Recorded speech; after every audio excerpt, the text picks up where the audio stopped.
Hello and welcome to the interview here on France 24. Our guest today is Alberto Gonzales. He served as White House counsel and then U.S. Attorney General under George W. Bush.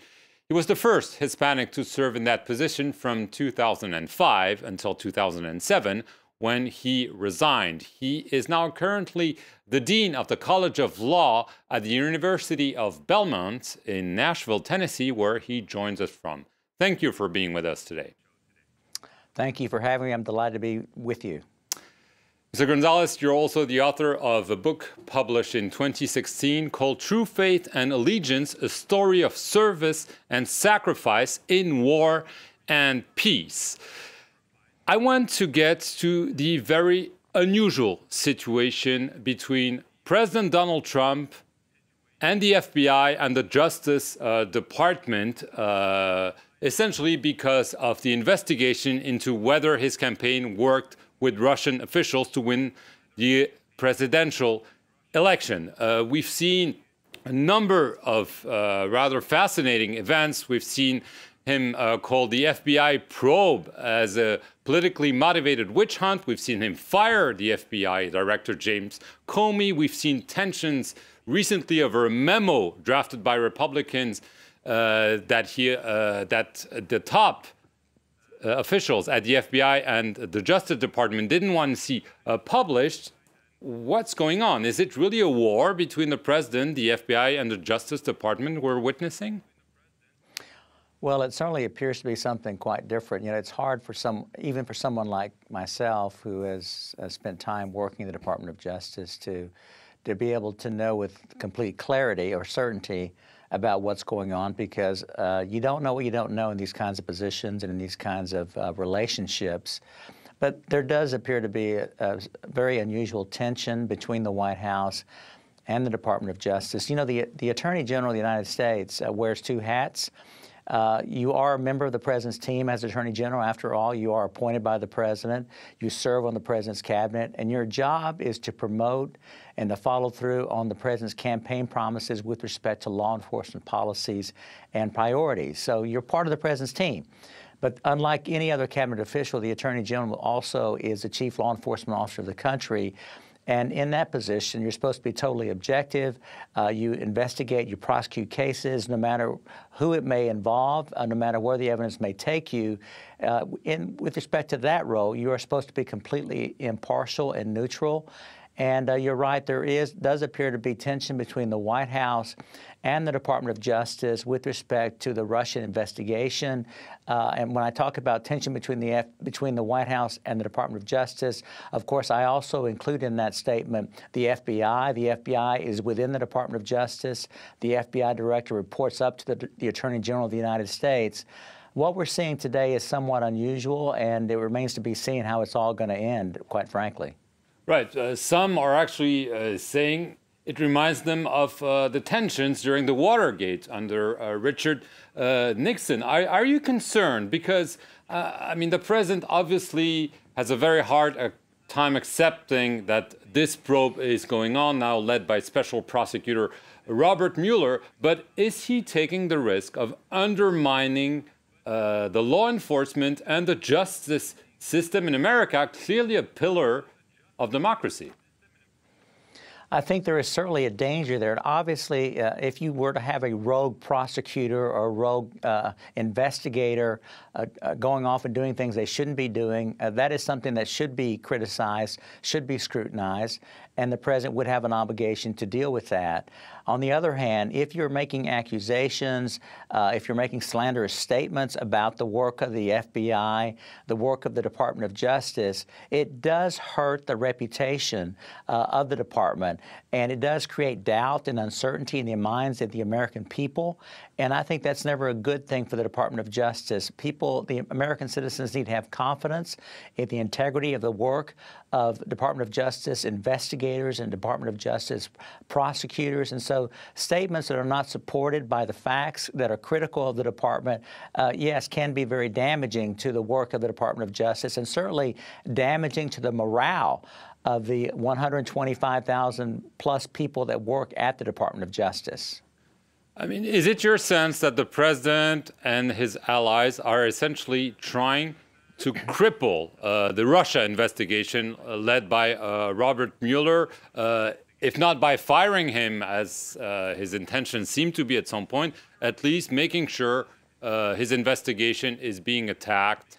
Well, certainly the critics of the president are insinuating, or at least stating very clearly, that they believe that what the president and his allies are trying to do is to discredit the Mueller investigation for fear that the Mueller team is ultimately going to conclude with some negative findings against the president and the president's campaign. And for that reason, they want to discredit, to the extent that they can, the special counsel and the work of the special counsel. And, you know, I dealt with Bob Mueller. Bob Mueller was my FBI director when I was the Attorney General. I have a great deal of faith in Bob Mueller. Now, clearly, I think there have been some mistakes made in connection with the investigation. Certain members of the team Bob Mueller hired, I think, we've now discovered, had some very partisan views with respect to the election between Hillary Clinton and Donald Trump. And so those revelations have been harmful, quite frankly, to the appearance of total neutrality by the Mueller team.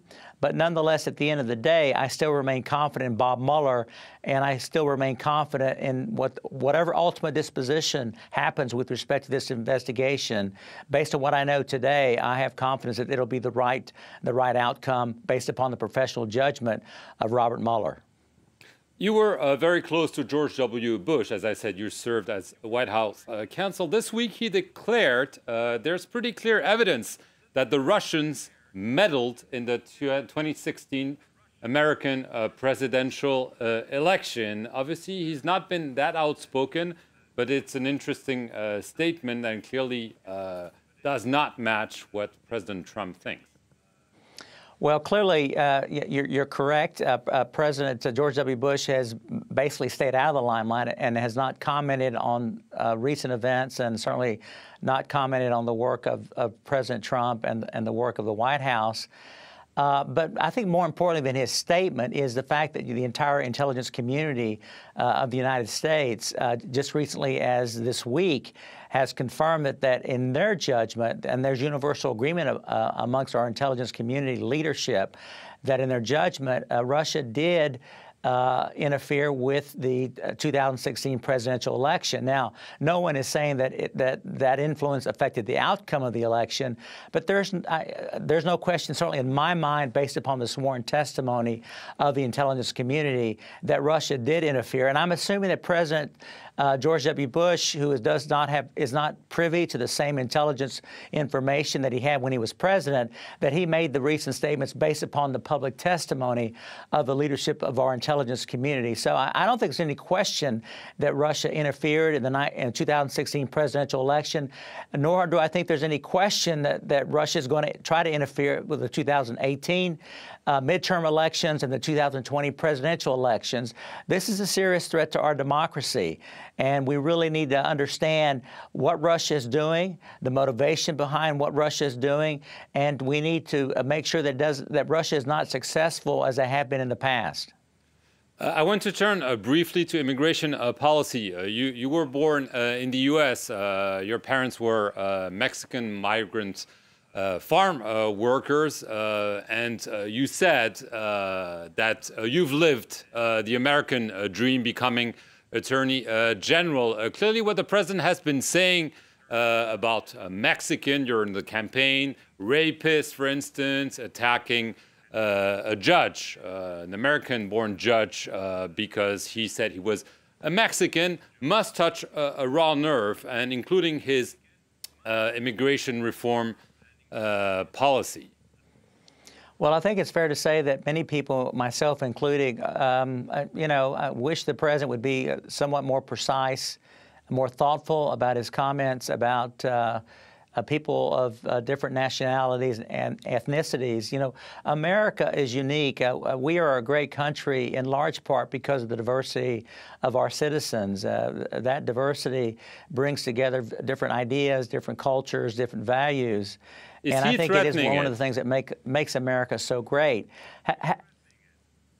I think we need to be careful about saying that he's threatening it. Listen, in a post 9/11 world, it is true that we need to know who is in this country and why. And so we cannot have people, millions of people within the borders of the United States who are not here in some kind of lawful status. That no matter how talented they may be, no matter how good a person that someone may be, if they're here in an unlawful status, that is not a good place to be for any country, quite frankly. And every country has a right to determine who is going to be within its borders. And so we need to deal with this in a very, I think, in a thoughtful, a very methodical way. We need to deal with this in a very comprehensive manner. Immigration is a very, very serious and complicated issue, and it's a little wonder that our Congress has struggled to try to find a solution to this. I remain hopeful that Congress will be successful in passing some kind of legislation. But clearly, in response to your question, I think there's certain kinds of comments that have been made, not just by the President, by others, have not been very helpful in trying to reach a solution to this very complicated problem. Alberto Gonzales, that's all we have time for. Thank you very much for joining us from Nashville, Tennessee. And thank you for watching this edition of The Interview here on France 24.